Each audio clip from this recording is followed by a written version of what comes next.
I think it's a privilege. It's a real privilege.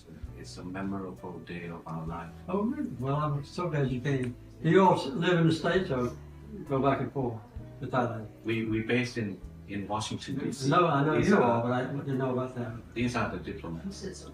Oh, I see. She was studying here in the United States. Tell the Where? president. Yes, I was at Wellesley College until 2004 and then Oh, yeah. continued on to Harvard until Very good. 2006. Foreign Ministry scholarship students, and you study here too. Yeah, I did my master in Montreal in California. Very good. And you? I did mine, unfortunately, in England, not In in England, the wow, US. okay, yeah. What university was that? Bristol University in the I West know, England. yeah, sure. And when you became president, I was first year in London, and throughout your presidency, I was in London. So I grew up with you, in a sense. What you did to the United States, what you did to the rest of the world, it was at the peak of my period in observing this. Wow. It was my dream come true to have a chance to see. That's a wonderful thing for you to say, and I appreciate it. Well, we kept everything at peace when I was there for 4 years. We didn't have any bombs dropped or missiles fired or bullets fired.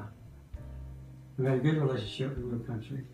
I think you were the last president, 1979, to have welcomed our Prime Minister for the state visit. Yes. You offered him state visit and the banquet. I didn't know if it was the last one. The last one. And it's understandably because after the Vietnam War, the Yes. United States interests shifted elsewhere. And the First Lady made a historic visit to That's right. 1979, and she was received by the late King and the Queen at the small little palace near the border, and she presented the financial support for the Thai Red Cross. And then later on in 1985, you and the First Lady returned That's to right. follow up on the refugee I situation. remember well. I mean, you left, and yours continued to have concern No, we did. with the refugees. Yeah. And we were able to visit a couple of times more with the Prime Minister once, and also later with the after the tsunami along the coast. Yes. And you built houses. We built houses. That's it, exactly. We still build houses every year. This year we'll be in Canada. We'll build 150 houses in Canada in 1 week. It's their 100. That's their 150th birthday. They're not as old as Tyler.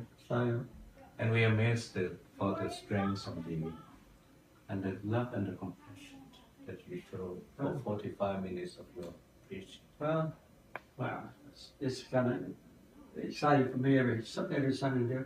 We have so many visitors who come to Plains, and we have a tiny town and a much smaller church. We only have about 20 members in our church, but a lot of visitors come. I want to say that I think the world needs someone like you from the United States to assure the rest of the world that humility, And what is it? the compassion that you have to the rest of the world. It's hard to understand politics both in Thailand and in the United States. I haven't always understood. The most dangerous threat for peace and security in our part of the world comes from North Korea, and how the United States, Southeast Asia, Korea, and Japan should handle the situation. Well, I've been to North Korea 3 times, and I've spent about 20 hours discussing with the top leaders and also with their ministers of foreign affairs and defense.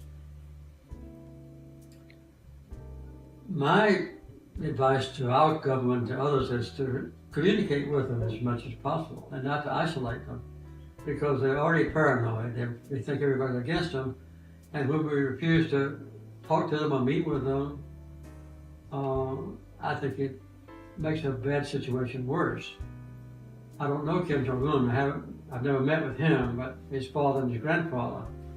I got along particularly well with his grandfather, Kim Il-sung.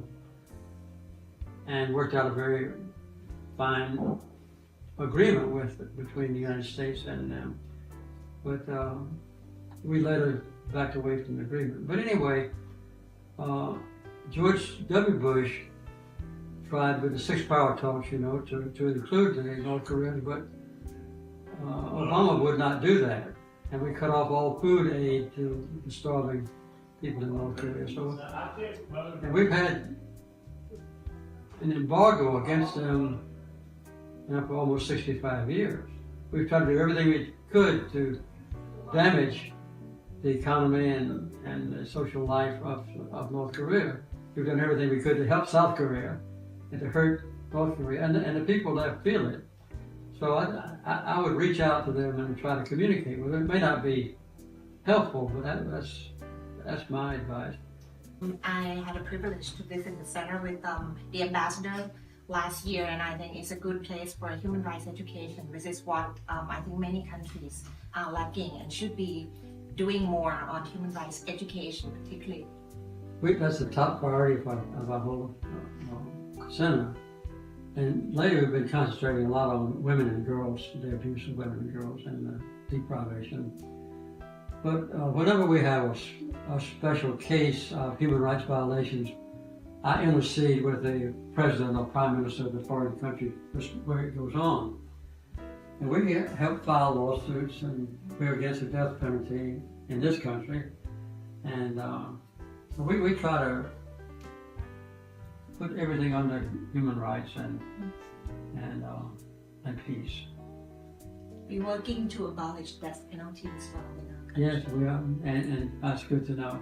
We just passed a law for gender equality, and we recognize LGBT, and we have been very tough on the human trafficking and the illegal fishing. Yeah. So, at the embassy, I'm very proud and committed, in making sure that we're doing the right thing. Yeah, that makes me proud too. Proud to see you on that. Thank you all for coming. Yes.